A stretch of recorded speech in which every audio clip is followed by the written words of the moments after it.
Everyone, welcome back to my channel. आज से हम अपने इस चैनल पे एक नई सीरीज़ स्टार्ट करेंगे जिसमें हम प्रीवियस ईयर के जो क्वेश्चन पेपर होंगे उससे सॉल्व करेंगे। अगर आपको ये वीडियो अच्छी लगती है तो हम आगे से और कंटिन्यू करेंगे, बाकी सब्जेक्ट्स के भी MHD 3, 4, 5 और भी सब्जेक्ट्स के इसी तरीके से वीडियोस लेकर आएंगे। ठीक है, सो आप अपना फीडबैक ज़रूर कमेंट सेक्शन में लिखिएगा।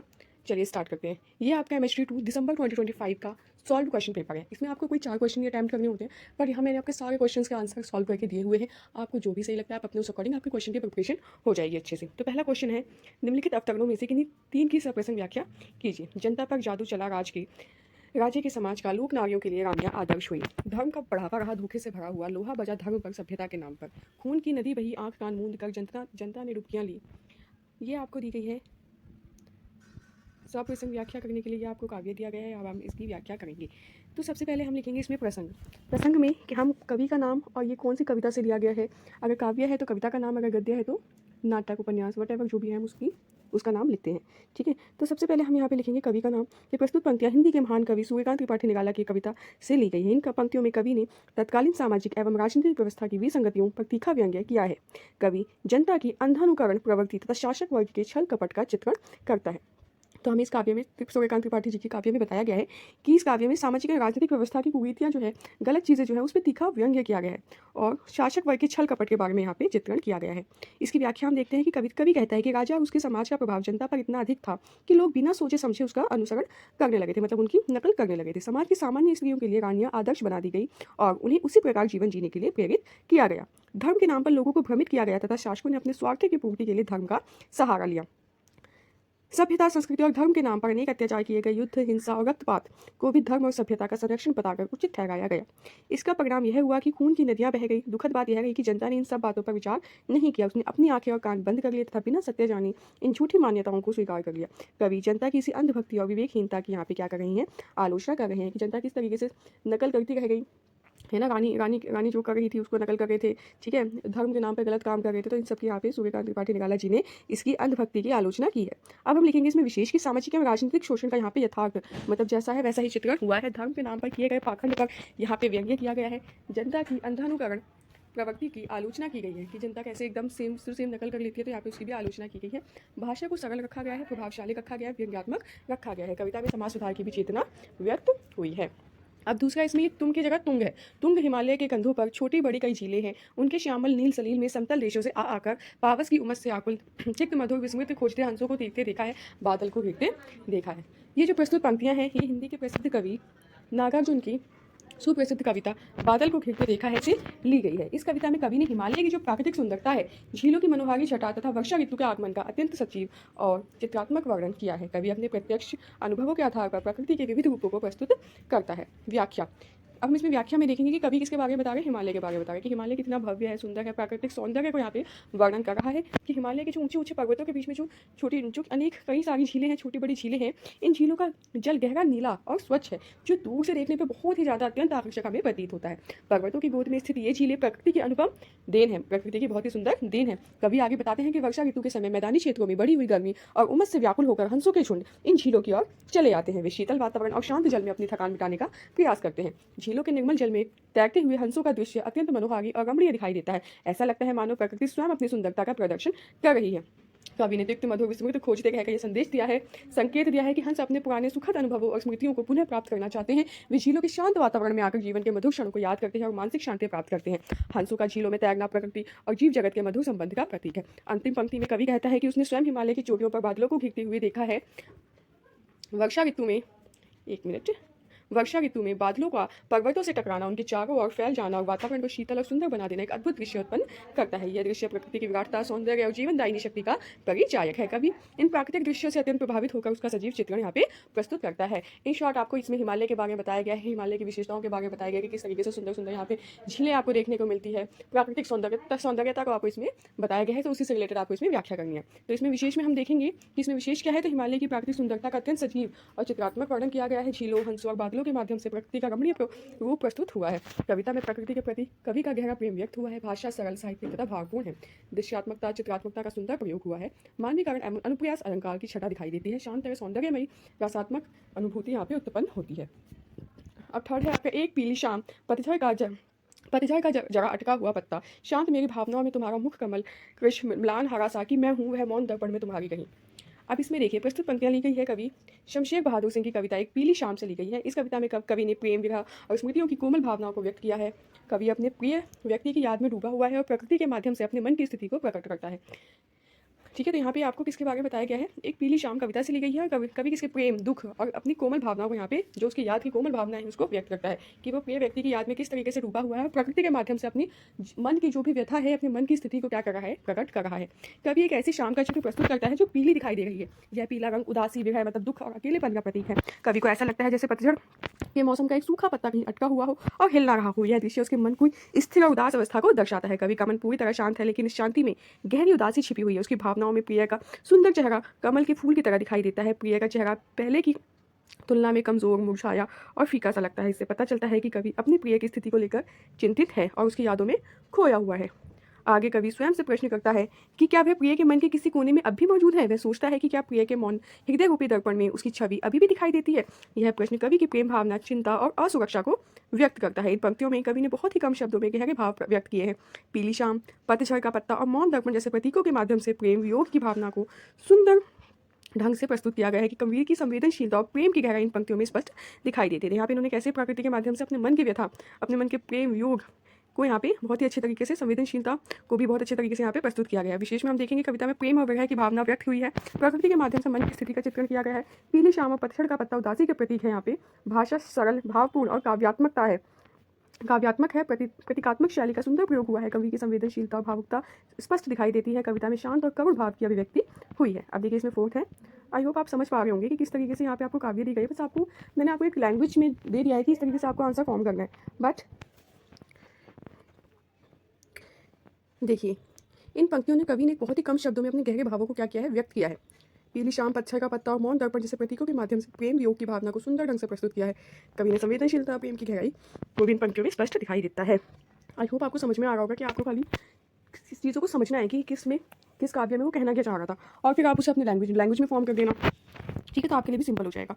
अब फोर्थ इसमें बेहतर है कि जब कोई बात करो तब हंसो, ताकि किसी बात का कोई मतलब ना रहे, और ऐसे मौक़ों पर हंसो कि जो कि अनिवार्य हो, जैसे गरीब पर किसी ताकतवर की मार, जहाँ कोई कुछ कर नहीं सकता उस गरीब के सिवाय, और वह भी अक्सर हंसता है।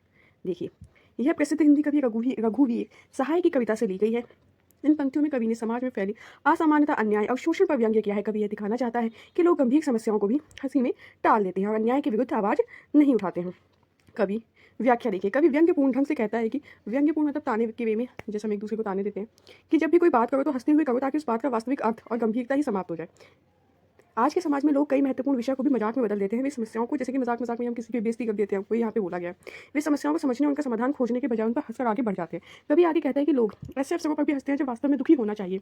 उदाहरण के लिए जब कोई शक्तिशाली व्यक्ति किसी गरीब और कमजोर व्यक्ति पर अत्याचार करता है, तभी समाज के लोग की तमाशा देखते रहते हैं, वे अन्याय को रोकने का प्रयास नहीं करते। कवि बताता है कि ऐसी स्थिति में गरीब व्यक्ति सबसे अधिक पीड़ा सहता है, लेकिन कई बार वह भी अपनी मजबूरी के कारण हंस देता है। उसकी यह हंसी खुशी की नहीं बल्कि बेबसी और विवशता की होती है। वह जानता है कि उसके साथ अन्याय हो रहा है, फिर भी वह उसका विरोध नहीं कर पाता। सिंपल भाषा में समझे, सामने वाला हमारी मजाक उड़ा रहा है, लेकिन हम वहाँ पे कुछ कर नहीं सकते, तो हम क्या कर सकते हैं, हमें अंदर से दुख तो हो रहा है पर हम उसको वहाँ पे हंस के टाल देते हैं। यही चीज़ यहाँ पे कवि बताना चाह रहे हैं। इन पत्तियों के माध्यम से कवि समाज की संवेदनहीनता पर ठीका प्रहार करता है। वह बताता है कि जब लोग अन्याय को देखकर भी चुप रहते हैं तो अन्याय और बढ़ता है। कवि चाहता है कि लोग जागरूक बने, अन्याय के विरुद्ध आवाज उठाएं और समाज में समानता तथा न्याय की स्थापना करें। विशेष में देखिए समाज में व्याप्त अन्याय और शोषण का चित्रण किया गया है। विशेष में यहाँ पे आप इंपॉर्टेंट पॉइंट्स देख सकते हैं कि कौन सी भाषा का प्रयोग किया गया है, अलंकार कौन से हैं, कौन सी भाषा शैली का प्रयोग है, मेन किसके बारे में बताया गया है, ये सारी चीज़ें आप बता सकते हैं। समाज में व्याप्त अन्याय और शोषण का चित्रण किया गया है। कविता में तीखा व्यंग्य देखने को मिलता है। गरीब और कमजोर वर्ग की पीड़ा को व्यक्त किया गया है। भाषा सरल, सहज और प्रभावशाली है। कवि ने समाज की संवेदनहीनता की आलोचना की है। हंसी को यहाँ व्यंग्य और विवशता के प्रतीक के रूप में प्रस्तुत किया गया है। कविता सामाजिक चेतना और जागरूकता का संदेश देती है। ठीक है, अब देखिए आई थिंक ये लास्ट ऑपरेशन व्याख्या है। उसके बाद आपको क्वेश्चन आंसर देखने को मिलेंगे। आपको इनमें से कोई 3 अटेम्प्ट करने होते हैं, बट यहाँ मैं आपको ज़्यादा बता रहा हूँ कि आपके ज़्यादा से ज़्यादा क्वेश्चन, क्योंकि क्वेश्चन रिपीट होते हैं यहाँ पे। मैंने आपको सारे क्वेश्चन इसलिए सॉल्व कराया ताकि आप maximum number of question cover हो जाए कि वीडियो में। एक आदमी रोटी बेलता है, एक आदमी रोटी खाता है, एक तीसरा आदमी भी है जो ना रोटी बेलता है ना रोटी खाता है, वैसे रोटी से खेलता है। अब देखिए प्रस्तुत पंक्तियां प्रसिद्ध हिंदी कवि धूमिल की कविता मोचेराम से ली गई है। इन पंक्तियों में कवि ने समाज में फैली आर्थिक और सामाजिक विषमता पर तीखा व्यंग्य किया है। कवि आम मेहनतकश लोगों की स्थिति तथा सत्य और व्यवस्था से जुड़े लोगों की वास्तविकता को उजागर करता है। व्याख्या देखिए, कवि समाज के 3 प्रकार के लोगों को का चित्र प्रस्तुत करता है। पहला आदमी वह है जो मेहनत करके रोटी कमाता है, दूसरा किसान, वह किसान, मजदूर और कोई भी श्रमिक हो सकता है जो मेहनत करता है फिर उसे खाने को मिलता है। वह अपने परिश्रम से समाज के लिए उत्पादन करता है। दूसरा आदमी जो उस रोटी को खाता है अर्थात अपने जीवन की आवश्यकताओं को पूरा करता है। लेकिन कवि का ध्यान तीसरे आदमी की ओर है। यह तीसरा आदमी ना तो स्वयं मेहनत करता है, ना ही सामान्य लोगों की तरह केवल अपनी जरूरत पूरी करता है। वह रोटी से खेलता है। या रोटी केवल भोजन का प्रतीक नहीं है बल्कि जनता के जीवन, श्रम और अधिकारों का प्रतीक है। कवि कहना चाहता है कि समाज में कुछ ऐसे लोग हैं जो सत्ता, राजनीति और धन के बल पर आम जनता की मेहनत का फायदा उठाते हैं। वे गरीबों और मजदूरों की समस्याओं को समझने के बजाय उनका उपयोग अपने स्वार्थ के लिए करते हैं। उनके लिए जनता की भूख, गरीबी और कठिनाइयां केवल राजनीति का साधन बन जाते हैं। रोटी से खेलता है का अर्थ है कि वह केवल जनता की मूल आवश्यकताओं को भी अपने लाभ के लिए इस्तेमाल करता है। वह लोगों के जीवन से जुड़े महत्वपूर्ण मुद्दों को भी गंभीरता से नहीं लेता। इस प्रकार कवि ने शोषक वर्ग और भ्रष्ट व्यवस्था का करारा प्रहार किया है। इन पंक्तियों के माध्यम से कवि समाज में व्याप्त असमानता और अन्याय को उजागर करता है। वह पाठकों को सोचने के लिए प्रेरित करता है कि आखिर वह तीसरा आदमी कौन है जो मेहनत किए बिना दूसरों के श्रम का लाभ उठाता है। कवि चाहता है कि समाज में समानता, न्याय और श्रमिकों के सम्मान की भावना विकसित हो। ये सारी चीज़ें कहीं ना कहीं हम लोग अपने आसपास देखते हैं, हम सबको ये पता ही है। तो वही यहाँ पे आपको कवि के माध्यम से कवि बता रहा है कि किस तरीके से लोग, एक इंसान मेहनत करके कमा रहा है, दूसरा उसको अपनी जरूरत पूरी करने के लिए खा रहा है, लेकिन तीसरा इंसान जो उससे खेलता है, ऐसे मतलब क्या है यहाँ पे कि वो ना कि मेहनत करता है बल्कि दूसरों के काम पे क्या उठाता है, फायदा उठाता है, अपने स्वार्थ के लिए चीज़ों का प्रयोग करता है, जिससे कि यहाँ पे असमानता दिखाई गई है। समाज में असमानता, न्याय भी अन्याय हो रहा है। तो ये सारी चीज़ें हमें यहाँ पे देखने को मिलती है।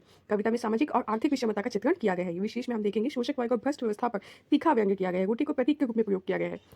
भाषा सरल, सहज और प्रभावशाली है। कब शब्दों में देखिए, ये लाइन तो आप सब में लिख दीजिएगा, भाषा सरल, सहज और प्रभावशाली। विशेष में हमें कम से कम 5 पॉइंट तो लिखने ही होते हैं, 5 to 6 पॉइंट। तो कुछ लाइन्स होते हैं जो सब में ही आपके रिपीट होते हैं, तो आप एक आध लाइन उसमें से उठाइए और सब में वही लाइन लिख दीजिए। कम शब्दों में गहरा सामाजिक संदेश दिया गया है। कविता श्रमिक वर्ग की पीड़ा और संघर्ष को व्यक्त करती है। सामाजिक चेतना, व्यवस्था परिवर्तन की भावना दिखाई देती है। तो इस तरीके से यहाँ पे आपने 5 मैंने आपको सब प्रसंग व्याख्या करा दिए हैं। अब हम क्वेश्चन आंसर की ओर बढ़ेंगे। तो क्वेश्चन आंसर का पहला क्वेश्चन है, छायावाद की प्रमुख विशेषताओं के आधार पर कामायनी का मूल्यांकन कीजिए। मैं आपको एक बात बताना चाहूँगी कि एमएचडी 2 एक ऐसा सब्जेक्ट है जहाँ पे मोस्टली स्टूडेंट्स के बैक आती है। तो इसको आप थोड़े अच्छे से पढ़िएगा, क्योंकि एमएचडी 3, 4 फिर भी इजी सब्जेक्ट्स हैं, क्योंकि उसमें खाली आपको अगर कहानी पता होगी तो आप अपनी लैंग्वेज में उसे फॉर्म कर लेंगे। बट इसमें आपको थोड़ा बहुत पता होना चाहिए, अदरवाइज इसी सब्जेक्ट में मोस्टली स्टूडेंट्स के आपके बैक लग जाती है। तो आप इसे पढ़िएगा अच्छे से ताकि आप इसे अच्छा कर सकें। चलिए स्टार्ट करते हैं। तो भूमिका देखिए, आपको कोई भी क्वेश्चन लिखते हैं तो सबसे पहले उसको भूमिका जरूर लिखिए और बाद में निष्कर्ष जरूर लिखिए, जिससे अच्छा इफेक्ट पड़ता है क्वेश्चन का, और जो एग्जामिनर चेक करता है उसको भी लगता है कि हाँ बच्चे को पता है। चलिए, हिंदी साहित्य के छायावाद युग के 4 प्रमुख स्तंभों में जयशंकर प्रसाद का महत्वपूर्ण स्थान है। उनकी रचना कामायनी हिंदी का एक महान महाकाव्य है। इसमें मनु, श्रद्धा और ईड़ा के माध्यम से मानव जीवन, भावनाओं और विचारों का चित्रण किया गया है। कामायनी में छायावाद की लगभग सभी प्रमुख विशेषताएं दिखाई देती है, इसलिए इसे छायावाद का प्रतिनिधि महाकाव्य माना जाता है। अब देखिए, छायावाद की प्रमुख विशेषताएं एवं कामायनी। छायावाद की क्या प्रमुख विशेषताएं रही हैं, अब हम ये देखते हैं कि व्यक्तिवाद की भावना। छायावाद में व्यक्ति के मन और उसकी भावनाओं को महत्व दिया गया। व्यक्ति के मन और उसकी भावनाओं को यहाँ पे आपको महत्व दिया गया है। कामायनी में मनु के मन के संघर्ष, दुख, सुख और चिंतन का सुंदर चित्रण आपको मिलता है। पूरी कथा मनुष्य के आंतरिक जीवन पर आधारित है।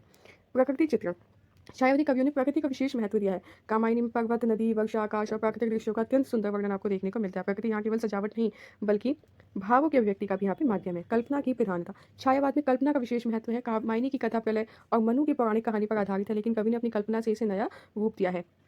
इससे काव्य अत्यंत प्रभावशाली आपका बन गया है। 4th पॉइंट है आपका रहस्यवाद का। छायावादी साहित्य में रहस्य और आध्यात्मिकता का भाव आपको देखने को मिलता है। कामायनी में जीवन, आत्मा, मन और ब्रह्मांड के संबंधों पर आपको गहन विचार किया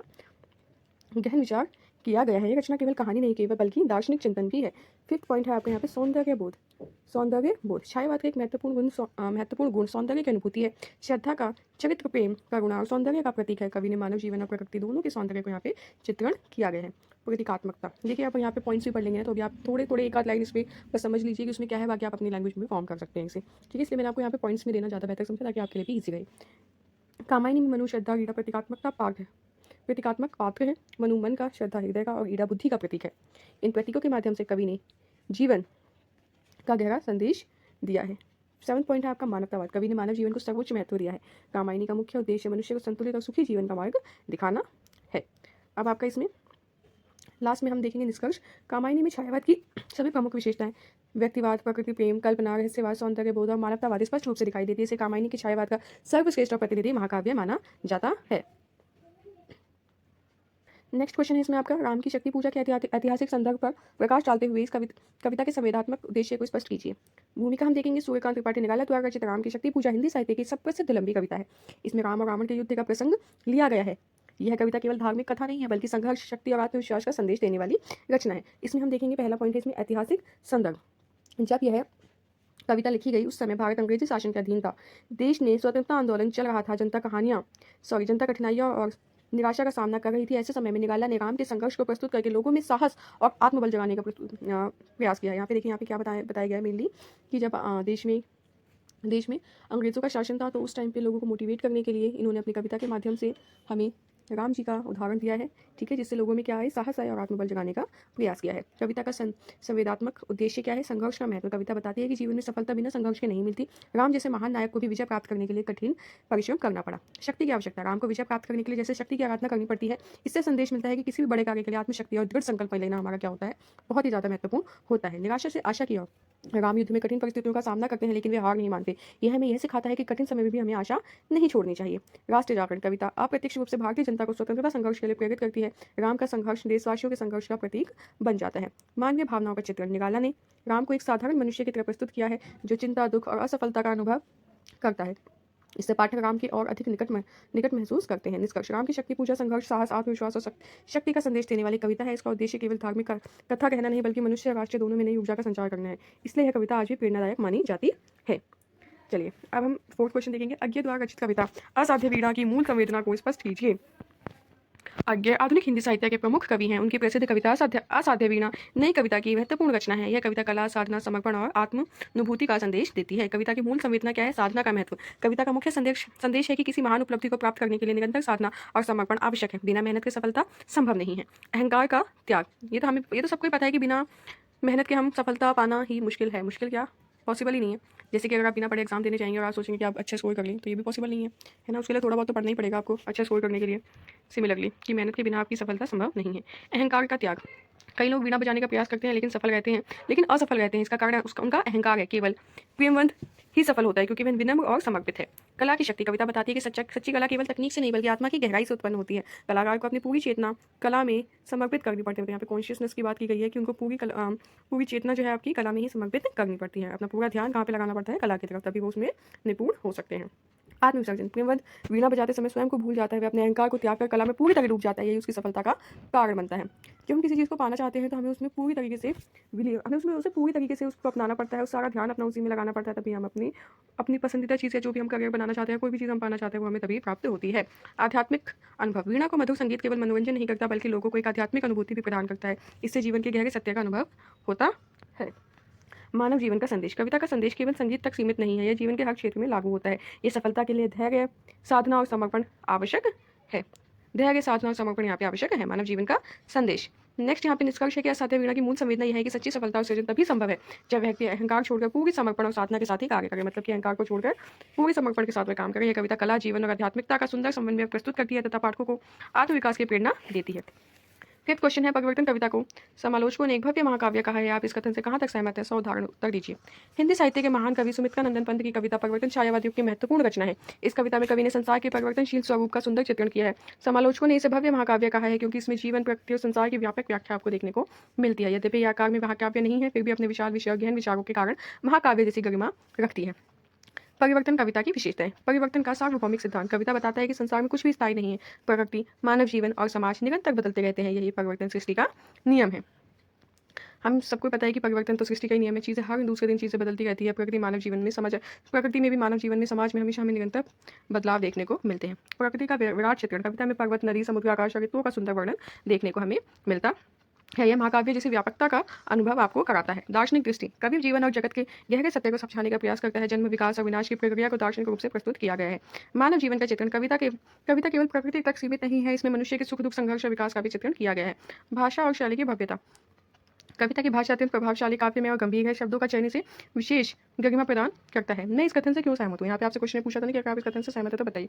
तो मैं इस कथन से क्यों सहमत हूँ? कविता का विषय अत्यंत व्यापक है। इसमें जीवन और जगत का समग्र चित्रण आपको देखने को मिलता है। दार्शनिक गहराई और कलात्मक सौंदर्य दोनों ही यहाँ पे मौजूद है। प्रकृति और मानव जीवन का विशाल रूप यहाँ पे प्रस्तुत किया गया है। आप चाहें तो इसे और एक्सप्लेन करके लिख सकते हैं, ठीक है, बाकी इतना भी ठीक है।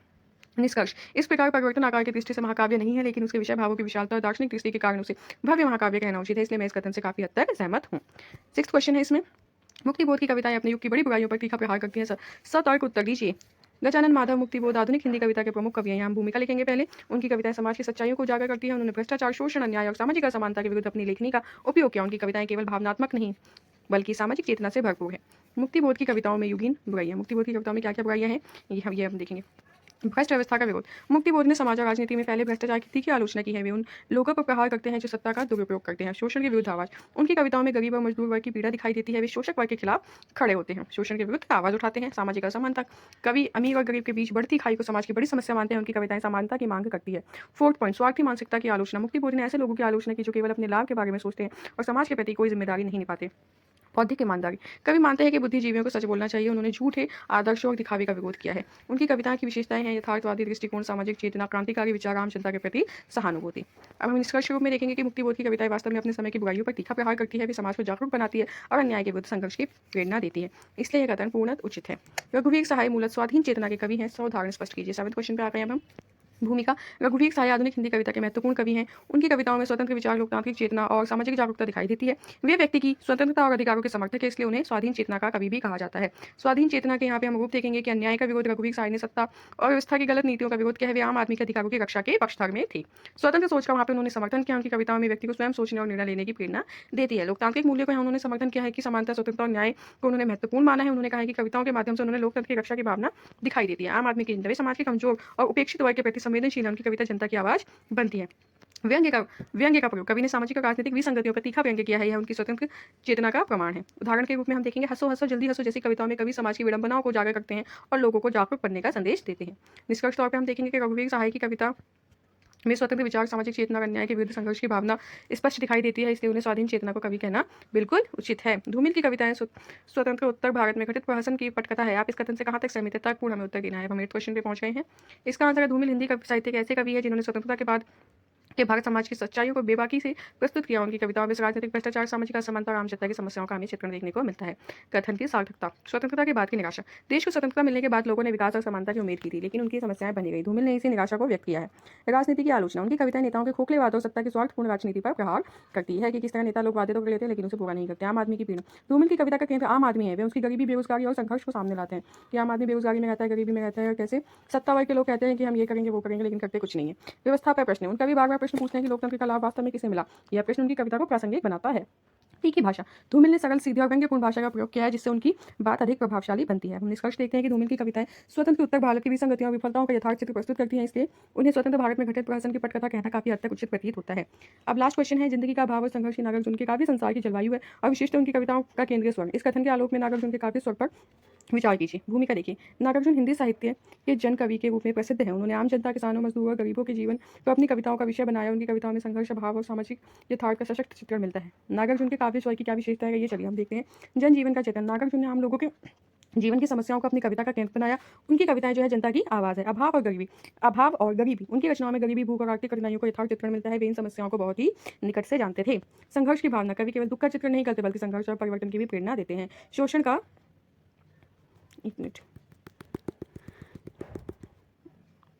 शोषण का विरोध। उन्होंने किसानों और मजदूरों के शोषण का विरोध किया तथा सामाजिक न्याय की मांग की। ठीक है।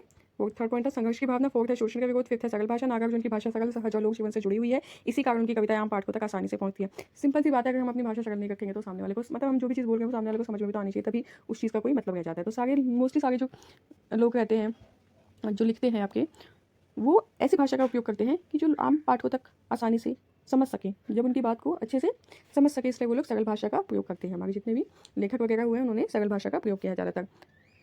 जनवादी दृष्टिकोण। उनकी कविताओं में जनता के हितों की चिंता और लोकतांत्रिक मूल्यों के प्रति प्रतिबद्धता दिखाई देती है। निष्कर्ष। नागार्जुन के काव्य का मूल स्वर वास्तव में भाव, संघर्ष और जन जीवन की समस्याओं से जुड़ा हुआ है। उन्होंने शोषित वर्ग की पीड़ा को स्वर्ग दिया और समाज में परिवर्तन की चेतना जगाई। इसलिए कहना उचित है कि संघर्ष और भाव उनके काव्य संसार के प्रमुख पहचान है। इसी तरीके से आपका कंप्लीट क्वेश्चन पेपर सॉल्व हो चुका है। आई होप आपको इसके आंसर्स ठीक लगे होंगे। अगर आपको ये यूज़फुल लगता है तो प्लीज़ आप कमेंट सेक्शन में जरूर बताइए, तभी मैं आपका इससे रिलेटेड आगे की और वीडियोस बना के दूंगी। अगर आपको MHT 2 के ही वीडियोस चाहिए सॉल्व क्वेश्चन पेपर के, लाइक जून 2025 का, तो वो भी आप कमेंट सेक्शन में बताइए। अगर आपको MHT 3 का चाहिए, 4 का चाहिए, जिसका भी चाहिए आपको, पहले आप जरूर कमेंट सेक्शन में लिखिए। अगर आपको ये वीडियो अच्छी लगी तो please like, share and subscribe. Thank you. 25 का क्वेश्चन पेपर आपको मिल जाएगा। पर इसी वीडियो के लिए आपको मैंने सॉल्व क्वेश्चन पेपर कराया है, तो यहाँ पे आप क्वेश्चन पेपर भी देख लीजिए कि हाँ ये दिसंबर 2025 का ही क्वेश्चन पेपर है जो मैंने आपको सॉल्व कराया है आपके कंफर्मेशन के लिए। ठीक है, ये देखिए सेम क्वेश्चन है। ओके, चलिए आज के लिए यहीं फिनिश करते हैं। Thank you.